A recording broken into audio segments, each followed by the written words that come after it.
जितने भी विद्यार्थी क्लास 10th साइंस का पेपर देने वाले हैं और यह वीडियो देख रहे हैं तो यह वीडियो उनके लिए बेहद ही इम्पोर्टेंट है। अगर आप इस वीडियो को पूरा देखते हैं तो प्रकाश परावर्तन तथा अपवर्तन क्लास 10th साइंस जो चैप्टर 9 है उसके जितने भी इंपॉर्टेंट क्वेश्चन है वो लेकर आया हूँ पूरे पाठ के। यहाँ पे क्या लिखा हुआ है, पूरे पाठ के प्रश्न बताऊंगा और आप उन प्रश्नों को तैयार करेंगे, क्योंकि प्रकाश परावर्तन तथा अपवर्तन जो चैप्टर है उसमें से ज्यादातर क्वेश्चन बनते हैं फिजिक्स में। तो आपको क्या करना है, वीडियो को पूरा देखना है, वरना बाद में पछताएंगे और पता नहीं क्या तैयार कर लेंगे और वो क्वेश्चन आएगा भी नहीं। तो इस वीडियो को देखेंगे और इसमें जो क्वेश्चन बताए जा रहे हैं उनको तैयार करेंगे, तभी आपकी तैयारी बेहतर होगी। क्यों? क्योंकि पूरे पाठ के महत्वपूर्ण प्रश्न बताऊंगा और ये प्रश्न जो है वो पिछले कई वर्षों से आए हुए भी हैं और अब की बार भी आने की संभावना है। तो इस चैप्टर का जो प्रकाश परावर्तन तथा अपवर्तन है उसके सभी प्रश्न नोट कर लेंगे और अच्छे से तैयार करेंगे, ठीक है। इन क्वेश्चन को, क्योंकि ये लॉन्ग क्वेश्चन में ही आएंगे, लॉन्ग क्वेश्चन जो विस्तृत उत्तरीय प्रश्न है 4 और 6 नंबर वाला, उसमें ही ये क्वेश्चन आएंगे, ठीक है। तो आपको क्या करना है, इन क्वेश्चन को तैयार कर लेना है। तो आइए देखते हैं। देखो जो पहला क्वेश्चन है वो क्या है, प्रकाश का परावर्तन क्या है। यहाँ पे परावर्तन लिखा है, क्या है उसके नियम लिखो, उसका नियम लिखना है। प्रकाश परावर्तन क्या है और उसके नियम लिखना है, ठीक है। तो प्रकाश परावर्तन आई होप आपने पढ़ा होगा तो परिभाषा जानते होंगे, अगर नहीं जानते हैं तो अभी तुरंत समझ लेंगे। देखो, जब प्रकाश किसी पालिशदार चिकनी वस्तु या पालिशदार पर तल पर गिरता है तो उसका अधिकांश भाग तल से टकराकर उसी माध्यम में वापस लौट जाता है। आपने कभी इमेजिन किया होगा या आपने देखा होगा, जब जो टार्च होती है उसको अगर हम शीशे पे लगाते हैं, क्योंकि शीशा समतल है, पालिशदार है उसके पीछे, तो वो क्या करता है, शीशे पे लगाते हैं तो वो जो फोकस होता है टार्च का वो वापस लौट आता है। आपने अगर देखा नहीं होगा तो करके देखिएगा, ठीक है। तो वो प्रकाश परावर्तन का ही क्या है, उदाहरण है, ठीक है। तो जब प्रकाश किसी पालिशदार या चिकने तल पर गिरता है तो उसका अधिकांश भाग तल से टकराकर उसी माध्यम में वापस लौट आता है, ठीक है। इस प्रक्रिया को प्रकाश का परावर्तन कहते हैं। क्या कहते हैं? परावर्तन, मतलब परावर्तित हो जाता है, ठीक है।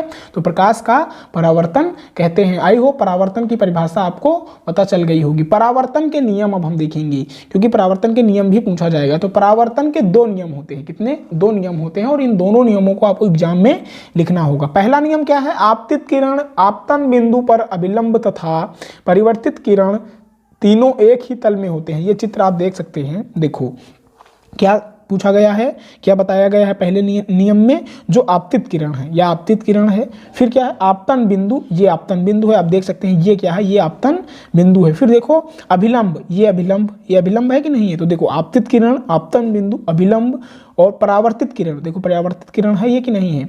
तीनों एक ही तल पे स्थित होते हैं, इस तल पे स्थित है, देखो है इस तल पे स्थित हैं, होते हैं, ठीक है। तो ये पहला नियम था। दूसरा नियम क्या है, परावर्तन कोण सदैव आपतन कोण के बराबर होता है। देखो कोण आई बराबर कोण आर के, अर्थात कोण आई बराबर कोण आर के। अब इस चित्र को अच्छे से समझ लेंगे, इस चित्र को बनाना पड़ेगा जब आप दूसरा नियम लिख रहे होंगे परावर्तन का, ठीक है। तो देखो ये क्या है, ये हमने M1 और M2 दर्पण एक खींच दिया और दर्पण में नीचे पॉलिश लगी हुई है। फिर देखो हमने एक अभिलंब खींच दिया, यह बहुत ही आसान चित्र है, आराम से बना लेंगे। फिर देखो हमने आपतित किरण, जब आप परिभाषा लिखेंगे तो उसी से लिया गया है। आपतित किरण ये हो गया, परावर्तित किरण C हो गया, और ये कोण I आपतन कोण और कोण R परावर्तन कोण हो गया। अब देखो ये आपतन बिंदु है, क्योंकि जहां पे आपतित किरण, परावर्तित किरण और अभिलंब तीनों एक ही तल पे मिलते हैं तो वह बिंदु आपतन बिंदु कहलाता है, ठीक है। आपतन बिंदु B है। तो ये चित्र किसका है, समतल पृष्ठ से प्रकाश का परावर्तन। तो आई होप आप क्या समझ गए होंगे, आप प्रकाश के परावर्तन, आपने क्या समझा, प्रकाश के परावर्तन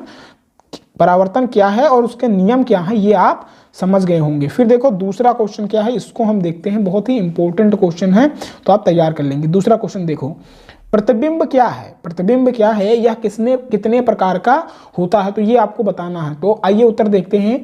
वस्तु के किसी बिंदु से चलने वाली प्रकाश किरणें परावर्तन या अपवर्तन के पश्चात जिस बिंदु पर मिलती हैं या मिलती हुई प्रतीत होती हैं तो उस बिंदु को प्रथम बिंदु का प्रतिबिंब कहते हैं। क्या कहते हैं, समझिएगा बेहतर से। वस्तु के किसी बिंदु से चलने वाली जो प्रकाश किरणें हैं वो परावर्तन या अपवर्तन के पश्चात जिस बिंदु पर मिलती हैं, ठीक है, जिस भी बिंदु पर मिलती हैं या मिलती हुई प्रतीत होती हैं, उसी को हम बिंदु का प्रथम बिंदु का प्रतिबिंब कहते हैं। ठीक है, तो आप समझ गए होंगे प्रतिबिंब क्या है। प्रतिबिंब दो प्रकार के होते हैं। कितने प्रकार के? प्रतिबिंब के जो प्रकार होते हैं वो दो होते हैं। पहला वास्तविक प्रतिबिंब, दूसरा आभासी प्रतिबिंब। तो इसी तरीके से क्वेश्चन बनेगा, वर्णन करने को आएगा, प्रतिबिंब की परिभाषा लिखिए और यह कितने प्रकार का होता है वर्णन कीजिए। इस प्रकार से लॉन्ग क्वेश्चन में बनेगा बोर्ड एग्जाम में जो आपका पेपर है। ठीक है, तो देखो आइए वास्तविक प्रतिबिंब की परिभाषा हम देखते हैं। वास्तविक प्रतिबिंब वस्तु के किसी बिंदु से चलने वाली प्रकाश किरणें परावर्तन के पश्चात किसी दूसरे बिंदु पर वास्तव में मिलती हैं, तो इस दूसरे बिंदु पर बने प्रतिबिंब को उस बिंदु का वास्तविक प्रतिबिंब कहते हैं। ठीक है, समझ में नहीं आया क्या? वस्तु के किसी बिंदु से चलने वाली जो प्रकाश किरणें हैं वो परावर्तन होती हैं। जब परावर्तित होती हैं तो क्या होता है, जो दूसरे बिंदु पर वास्तव में मिलती हुई प्रतीत होती हैं या मिलती हैं, वास्तव में मिलती हैं, यहाँ पे क्या लिखा है, वास्तव में मिलती हैं, तो वही वास्तविक प्रतिबिंब है। ठीक है, तो इसे दूसरे बिंदु पर बने प्रतिबिंब को उस बिंदु का वास्तविक प्रतिबिंब कहते हैं। तो परिभाषा याद कर लेंगे आप, बहुत ही इंपॉर्टेंट है। फिर देखो आभासी प्रतिबिंब क्या है? वस्तु के किसी बिंदु से चलने वाली प्रकाश किरणें परावर्तन के पश्चात किसी दूसरे बिंदु पर वास्तव में नहीं मिलती। आभासी प्रतिबिंब में किसी वस्तु के जिसका आभास होता है, वास्तविक में वास्तव में बनती है प्रतिबिंब, और आभासी में केवल आभास होता है और वास्तव में नहीं बनती हैं।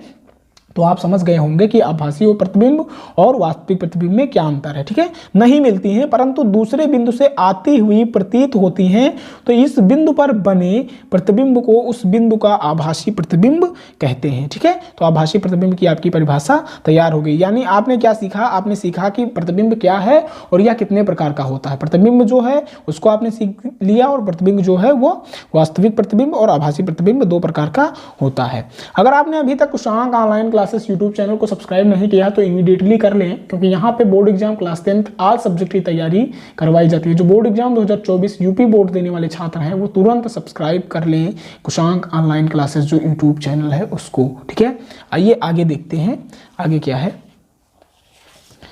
अगला जो तीसरा क्वेश्चन है उसको हम देखेंगे। ठीक है, तीसरा क्वेश्चन देखो, दर्पण किसे कहते हैं? क्या है? दर्पण किसे कहते हैं या कितने प्रकार का होता है? क्या है क्वेश्चन? क्या है? दर्पण किसे कहते हैं या कितने प्रकार का होता है? तो उत्तर इसका देखेंगे। यदि किसी चिकने पारदर्शी तल के एक पृष्ठ पर कलाई अथवा लाल ऑक्साइड का लेप करके दूसरे पृष्ठ को परावर्तक पृष्ठ बना दिया जाए तो वह निकाय दर्पण कहलाता है। क्या कहलाता है? वह निकाय दर्पण कहलाता है। फिर से समझेंगे। यदि किसी कोई चिकना या पारदर्शी तल है, उसके पृष्ठ पर कलाई कर देते हैं एक तरफ, मान लो शीशा जो है हमारे यहाँ, जो शीशा मुंह देखने वाला रहता है, तो उसके पीछे आपने देखा होगा चांदी की लेप लगी रहती है, तो वही लेप जो है वो लाल ऑक्साइड का लेप होता है, और दूसरे पृष्ठ को परावर्तक पृष्ठ बना दिया जाए तो वह जो निकाय होगा वो दर्पण कहलाएगा। ठीक है, आई होप आप समझ गए होंगे दर्पण की परिभाषा। दर्पण के दो प्रकार होते हैं। कितने प्रकार होते हैं? दो प्रकार होते हैं। पहला समतल दर्पण, ऐसे दर्पण जिनका परावर्तक पृष्ठ समतल होता है वे समतल दर्पण कहलाते हैं। और दूसरा गोलीय दर्पण, ऐसे दर्पण जिनका परावर्तक पृष्ठ गोलीय होता है वो गोलीय दर्पण कहलाते हैं। तो आई होप आप क्या समझ गए? दर्पण की परिभाषा समझ गए। और दर्पण जो है वो दो प्रकार का, समतल दर्पण और गोलीय दर्पण में विभाजित होता है। दो प्रकार के होते हैं, एक समतल दर्पण, एक गोलीय दर्पण। तो आई होप आप समझ गए दर्पण किसे कहते हैं और यह कितने प्रकार का होता है। चौथा क्वेश्चन देखेंगे जो बोर्ड एग्जाम की दृष्टि से वास्तव में बहुत ही इंपॉर्टेंट है। देखो, गोलीय दर्पण के लिए यू, वी तथा एफ में संबंध आपको स्थापित करना। तो इसका उत्तर देखिए। गोलीय दर्पण के लिए फोकस दूरी एफ तथा दर्पण से वस्तु और प्रतिबिंब की जो दूरियों के लिए संबंध है वो निम्न है। देखो क्या निम्न है? 1/f बराबर 1/v प्लस 1/, यहाँ पे u है। ठीक है, 1/u प्लस 1/v ये संबंध है। ये किसका संबंध है बेटा? ये किसका संबंध है? u, v तथा F में संबंध है गोलीय दर्पण के लिए। ठीक है, जहां देखो U क्या होता है? U जो है वो दर्पण से वस्तु की दूरी है। क्या है? U क्या है? दर्पण से वस्तु की दूरी जो है वो U से हम डिनोट करते हैं। और V क्या है? दर्पण से प्रतिबिंब की दूरी जो है वो V है। और F क्या है? दर्पण से फोकस दूरी जो है वो F है। तो आई होप गोलीय दर्पण के लिए U, V तथा F में संबंध आप जान गए होंगे। ठीक है, आइए अगला क्वेश्चन देखते हैं।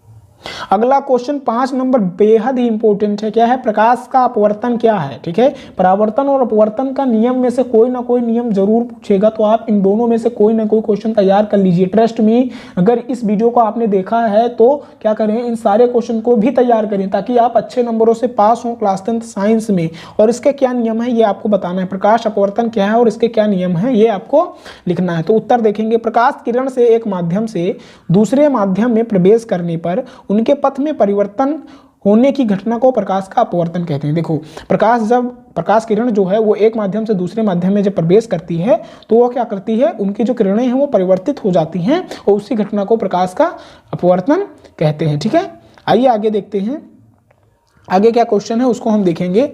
आगे क्वेश्चन है, अपवर्तन के दो नियम होते हैं। दो नियम होते हैं, ठीक है, परावर्तन के भी दो नियम होते हैं और अपवर्तन के भी दो नियम होते हैं। देखो, पहला नियम क्या है, आपतित किरण, अपवर्तित किरण तथा आपतन बिंदु पर अभिलंब तीनों एक ही तल में होते हैं। यहाँ पे देख सकते हैं, देखो मैंने क्या बताया, आपतित किरण कौन सी है, देखो आपतित किरण ये है ना, फिर देखो अपवर्तित किरण ये है ना, देखो अपवर्तित किरण कहाँ गई, यहीं पे कहीं होगी। अपवर्तित किरण तक देखो, आपतन बिंदु यहाँ पे है ना, ये आपतन बिंदु है, मैंने ऑलरेडी परावर्तन वाले सिस्टम में बता दिया है क्वेश्चन में, और इस वाले क्वेश्चन में आप देख सकते हैं। अब देखो इसका क्या परिभाषा है, आपतित किरण, अपवर्तित किरण तथा आपतन बिंदु पर अभिलंब तीनों एक ही तल में होते हैं। तो ये पहला नियम होगा। दूसरा नियम, आपतन कोण की ज्या साइन आई तथा अपवर्तन कोण की ज्या साइन आर का अनुपात एक नियतांक होता है, जहां sine i upon sine r बराबर नियतांक के। ठीक है, ये किसके बराबर, साइन आई, और साइन आर किसके बराबर होता है, नियतांक के बराबर होता है। तो इसका जो ग्राफ है उसको आप देख लेंगे। हमने क्या किया, पहला माध्यम N1 लिया, दूसरा माध्यम N2 लिया, हमने एक लाइन खींच दी, फिर अभिलंब खींच दिया।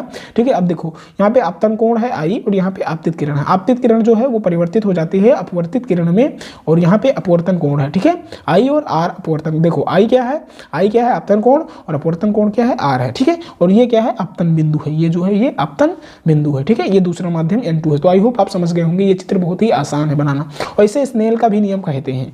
जो ये नियम है सेकंड वाला अपवर्तन का, उसको स्नेल का नियम भी कहते हैं तथा इस नियतांक को पहले माध्यम के सापेक्ष दूसरे माध्यम के अपवर्तनांक U कहते हैं। ठीक है, तो इस प्रकार आपने क्या समझा, आपने 5 क्वेश्चन देखे किस चैप्टर के, प्रकाश परावर्तन तथा अपवर्तन के, जो बोर्ड एग्जाम 2024 क्लास 10 साइंस के पेपर के लिए बेहद ही इंपॉर्टेंट था।